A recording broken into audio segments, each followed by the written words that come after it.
پیارے پیارے محترم اسلامی بھائیوں، رمضان المبارک کا مہینہ ہمارے درمیان سے گزر گیا، بڑی نمازوں کی اس میں ہم نے پابندیاں کی، قرآن پاک کی تلاوت بھی کی، لیکن اب رمضان جیسے ہی گزرا نمازوں سے توجہ ہٹ گئی، غفلتوں نے ہمارا ڈیرا ڈال لیا، غفلتیں ہمارے چہروں پر پڑ گئیں اور نماز سے دوری پھر بن گئی۔ اللہ تعالی ہم سب کو نماز پنجگانہ کا پابند بنائے۔ وہ ایک سجدہ جسے تو گرا سمجھتا ہے، وہ ایک سجدہ جسے تو گرا سمجھتا ہے، ہزار سجدوں سے دیتا ہے آدمی کو نجات۔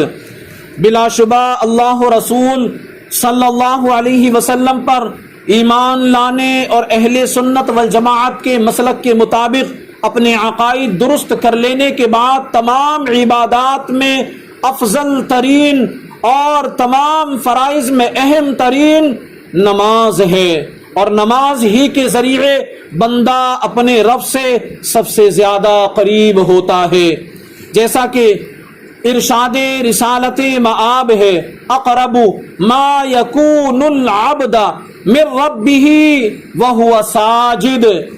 رسول پاک فرماتے ہیں بندہ اپنے رب سے اس وقت سب سے زیادہ قریب ہوتا ہے جب وہ سجدہ ریز ہوتا ہے، جب وہ سجدے میں ہوتا ہے۔ قرآن پاک میں نماز کو ایمان کہا گیا ہے۔ میرا مولا فرماتا ہے وَمَا كَانَ اللَّهُ لِيُضِيعَ إِيمَانَكُمْ، اور اللہ کی شان نہیں کہ تمہارا ایمان اکارت کر دے، برباد کر دے۔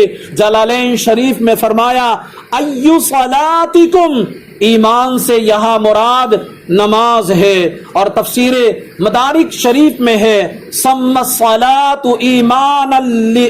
ایمانا لأن وجوبها على أهل الإيمان وقبولها من أهل الإيمان وأداؤها في الجماعة الدلیل الإيمان۔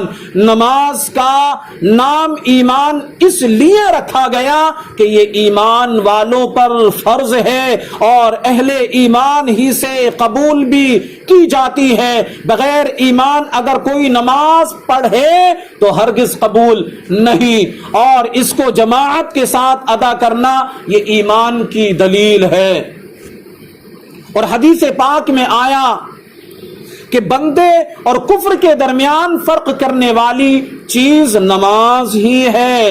صحابہ کرام علیہم الرضوان کے بارے میں مروی ہے کہ وہ اعمال اسلام میں کسی عمل کے ترک کو نماز کے علاوہ کفر نہیں سمجھتے تھے، یعنی تاریک نماز کا شمار بظاہر کفار میں ہوتا تھا کہ عہد صحابہ کرام میں کافر کے علاوہ کوئی تاریک صلاۃ ہوتا ہی نہ تھا۔ اور ایک حدیث پاک میں فرمایا من ترک الصلاۃ متعمدا فقد کفر، جس نے جان بوجھ کر نماز ترک کی، یعنی ترک نماز کو حلال سمجھتے ہوئے نماز چھوڑ دیا، وہ یقیناً کافر ہو گیا۔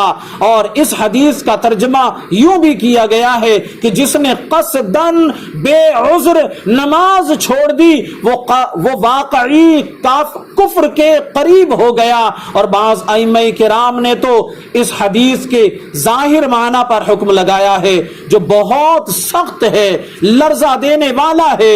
خلیفہ اعلی حضرت حضور صدر الشریعہ بدر الطریقہ فقیہ اعظم عارف حق مفتی برحق مولانا شاہ محمد امجد علی اعظمی رضوی علی رحمت والرضوان فرماتے ہیں بعض صحابہ کرام حضرت امیر المومنین فاروق اعظم و عبد الرحمن بن عوف وعبد اللہ بن مسعود وعبد اللہ بن عباس وجابر بن عبداللہ ومعاذ بن جبل وابو ہریرہ وابو دردہ رضی اللہ تعالی عنہم کا یہی مذہب تھا۔ اور بعض ائمہ مثلا امام احمد بن حنبل و اسحاق بن راہویہ وعبداللہ بن مبارک و امام نخعی کا بھی یہی مذہب تھا۔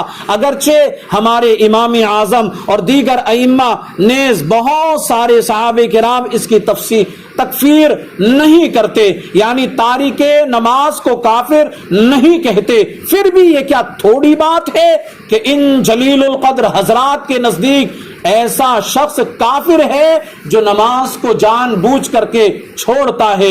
پھر فرماتے ہیں ہر مکلف یعنی عاقل و بالغ پر نماز فرض عین ہے، اس کی فرضیت کا منکر کافر، اور جو قصدن نماز چھوڑے اگرچہ ایک ہی وقت کی چھوڑے وہ فاسق ہے، اور جو نماز نہ پڑھتا ہو قید کیا جائے یہاں تک کہ توبہ کر لے اور نماز پڑھنے لگے۔ بلکہ ائمہ ثلاثہ یعنی تینوں امام مالک، امام شافعی اور امام احمد بن حنبل رضی اللہ تعالی عنہم کے نزدیک سلطان اسلام کو ان کے قتل کا حکم ہے کہ جو نماز جان بوجھ کر چھوڑتے ہیں ان کا قتل کیا جائے۔ کتنی شدید بات ہے، کتنا شدید حکم ہے، لیکن پھر بھی مسلمان آج نمازوں سے غفلت برتے بیٹھے ہیں، نماز نہیں پڑھتے۔ ذرا سر درد ہو جائے نماز چھوٹ جاتی ہے، ذرا بدن درد ہو جائے نماز چھوٹ جاتی ہے۔